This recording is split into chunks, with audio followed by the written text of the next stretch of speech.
السلام عليكم ورحمة الله. الحمد لله وحده والصلاة والسلام على من لا نبي بعده. حيا الله الجميع. Dernière ou avant-dernière rencontre de ce Ramadan. On est rendu au 29e cours. Aujourd'hui, j'ai choisi de parler du dernier verset de Surat Al-Fath. Le verset 59. Allah Azza wa Jalla dit: Muhammadun Rasulullah. والذين معه أشداء على الكفار رحماء بينهم تراهم ركعا سجدا يبتغون فضلا من الله ورضوانا سيماهم في وجوههم من أثر السجود ذلك مثلهم في التوراة ومثلهم في الإنجيل كزرع أخرج شطأه فآزره فاستغلظ فاستوى على سوقه يعجب الزراع ليغيظ بهم الكفار وعد الله الذين آمنوا وعملوا الصالحات منهم مغفرة وأجرا عظيما. Ce verset, subhanallah, qui commence par Muhammad, sallallahu alayhi wa sallam, qui commence par Muhammad est le messager d'Allah. Et ceux qui sont avec lui, donc ceux qui sont avec lui, il s'agit des compagnons. Donc il contient ce verset la description des compagnons du prophète alayhi salatu wassalam, les compagnons qui sont les meilleurs de cette umma.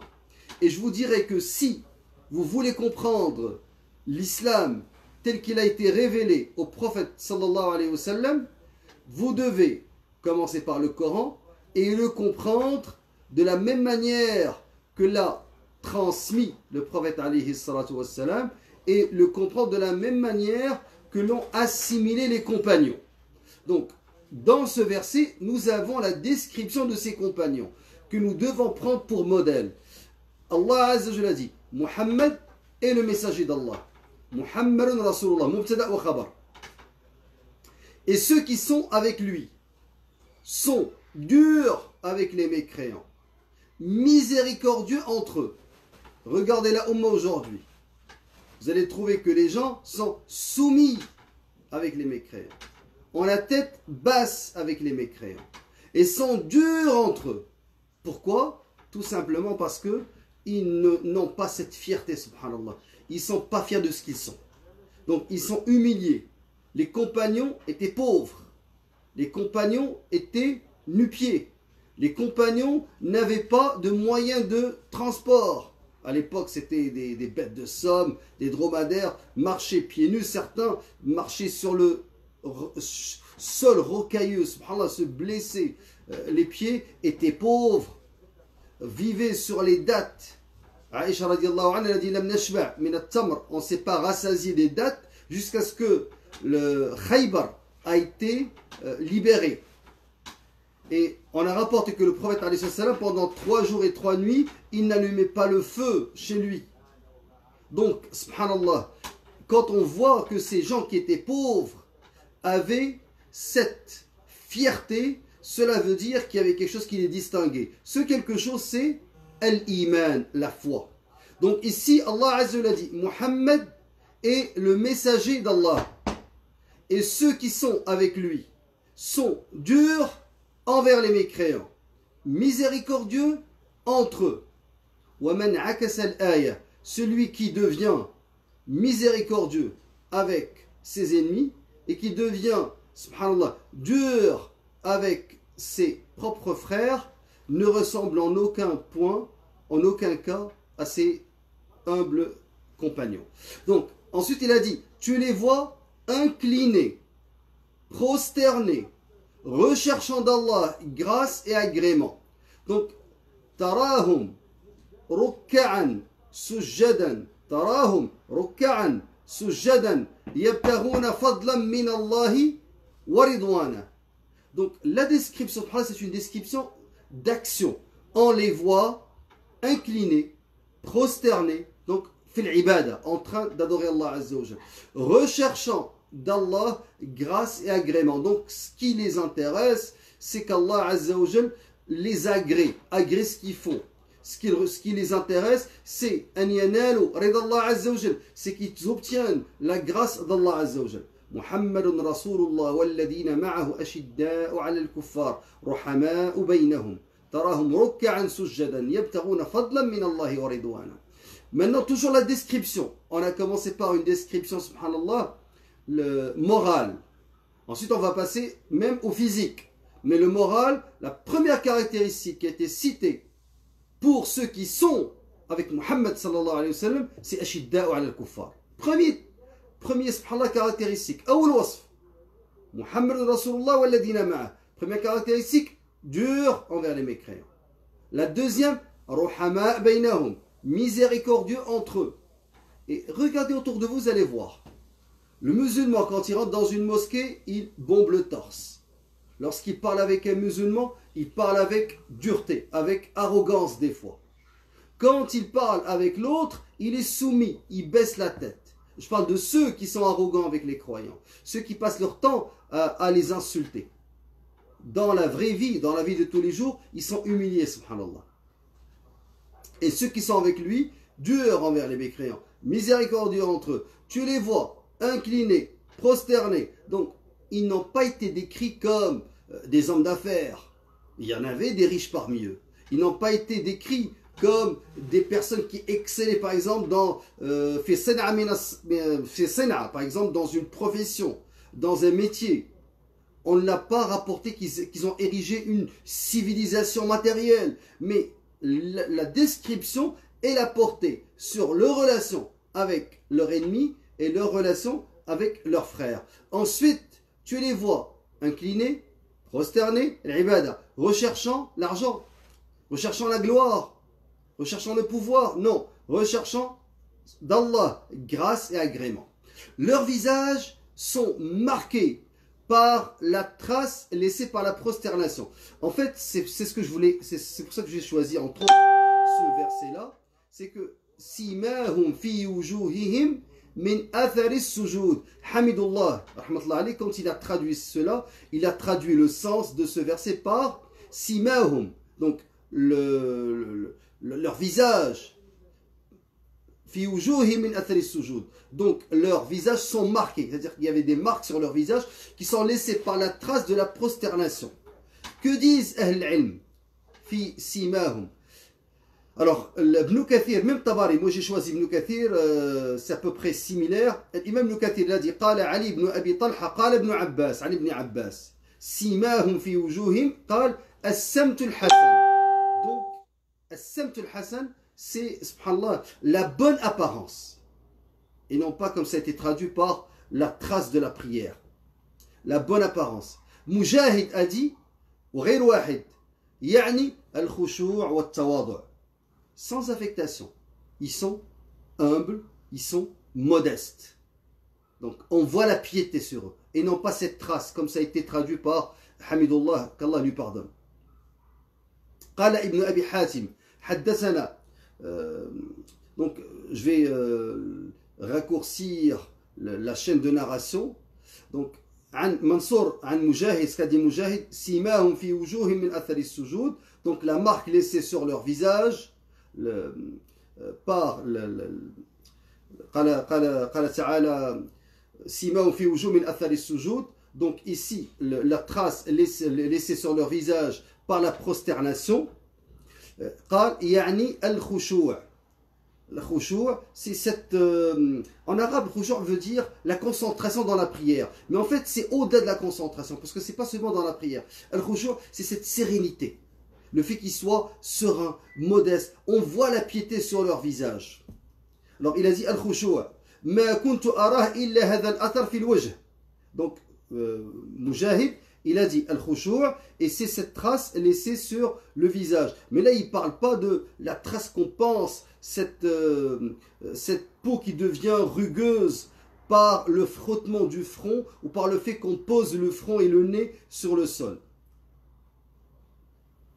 Alors, l'imam al-Suddi, il a dit as-salat tuhassinu wujuhahum. Donc la prière, elle leur donne une certaine beauté au visage. وقال بعض السلف من كثرة صلاته بالليل حسن وجهه بالنهار. Donc ceux qui passaient la nuit en prière, il y avait une certaine lumière qui se dégageait, une certaine beauté qui se dégageait de leur visage le jour. Alors, autre chose, autre parole, il y a la parole du prophète alayhi salatu wassalam, sauf que ce hadith, laysa bil marfou' walakinahu mawqouf. Comme a dit l'imam Ibn Kathir, le prophète aurait dit, je dis aurait dit parce que c'est pas un hadith, man kathurat salatuhu bil layl hasuna wajhuhu bin nahar. Donc, man kathurat, celui dans la prière, celui qui prie énormément la nuit, son visage devient plus beau le jour. Alors, وقال بعضهم, d'autres ils ont dit, inna lil hasanati nuran fil qalb. La bonne action illumine le cœur. وضياء fil wajh, et illumine aussi, subhanallah, le visage. وسعة fil rizq, elle donne la baraka dans la subsistance. ومحبة في قلوب الناس, et un certain amour dans le cœur des gens. Tout ça, subhanallah, al-hasana, la bonne action. Donc celui qui fait le hasana, la bonne action, un, ça lui donne une lumière dans le cœur. Deux, il y a une certaine beauté dans le visage. Trois, ça, une baraka dans le rizq. Faites attention, le rizq, c'est pas l'argent. Les gens pensent que le rizq, c'est la subsistance, le dollar. Non, le rizq, c'est la bonne santé, c'est la bonne progéniture, c'est subhanallah, même al-baraka dans ce que tu gagnes, parce que la personne peut avoir un gros salaire et il peut vivre toujours pauvre. Et quelqu'un peut avoir, subhanallah, un salaire assez moyen, mais il vit bien. Alors, sa'a fil rizq, le mahabba fil qulub, l'amour des gens. Et on a rapporté aussi, l'imam Al-Khatib a rapporté la parole de Uthman ibn Affan, radiyallahu anhu, il a dit, ما أسر أحد سريرة إلا أبداها الله على صفحات وجهه وفلاتات لسانه. Donc quand la personne cache quelque chose dans son cœur, Allah yafdah, Allah fait en sorte que ça apparaît sur son visage et sur les paroles que prononce sa langue.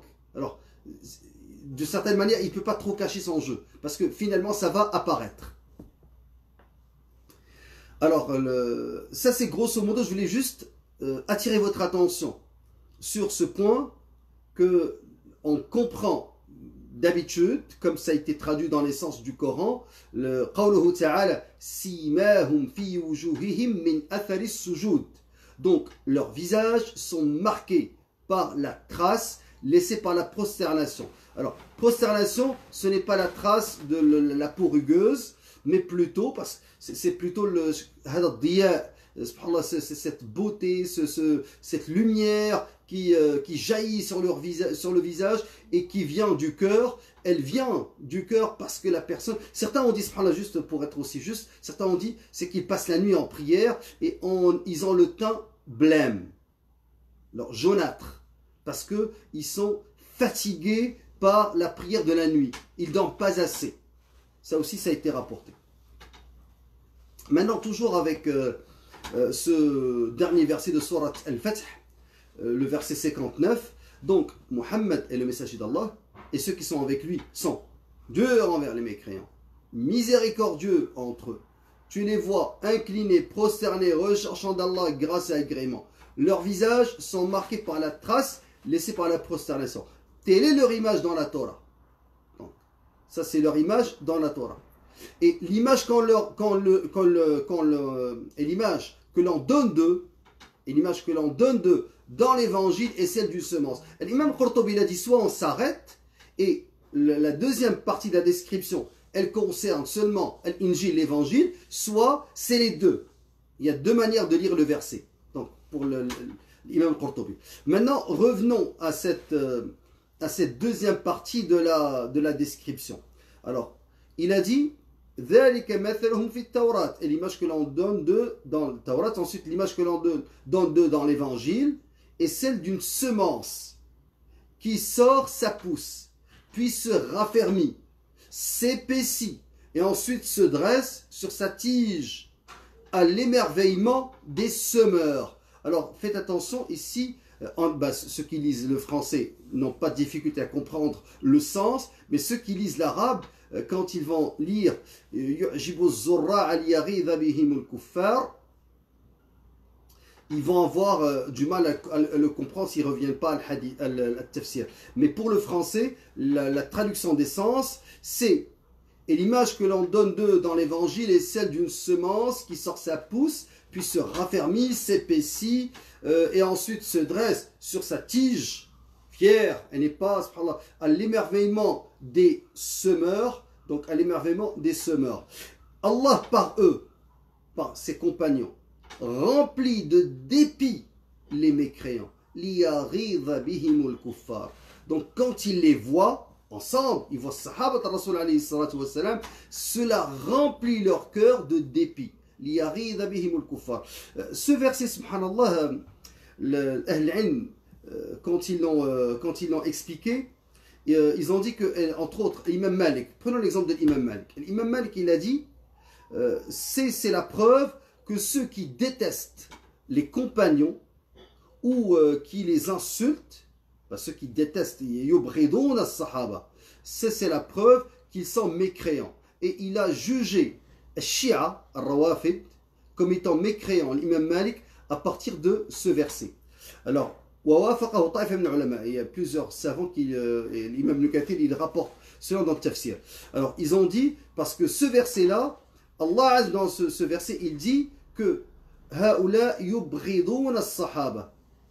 ceux-là détestent les compagnons. Et ceux qui détestent les compagnons, ceux qui, dont les cœurs sont remplis de dépit envers les compagnons, sont les mécréants, comme ça a été dit par Allah Azzawajal dans le Coran. Ensuite, Allah dit, Allah promet à ceux d'entre eux qui croient et font de bonnes œuvres un pardon et une énorme récompense.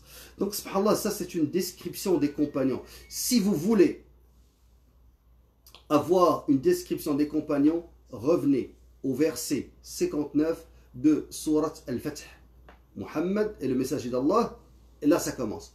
Et ceux qui sont avec lui, durs envers les mécréants, miséricordieux entre eux, tu les vois inclinés, prosternés, donc les ibadah, il accumule les prières, le jeûne, le hajj, l'umrah, le jihad.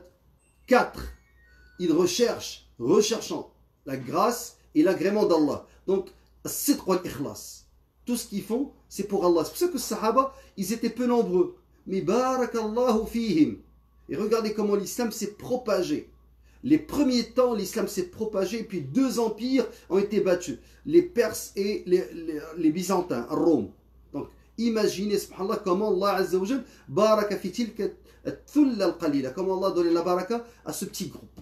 Donc, 4 recherchant, donc, dur envers les mécréants, miséricordieux entre eux.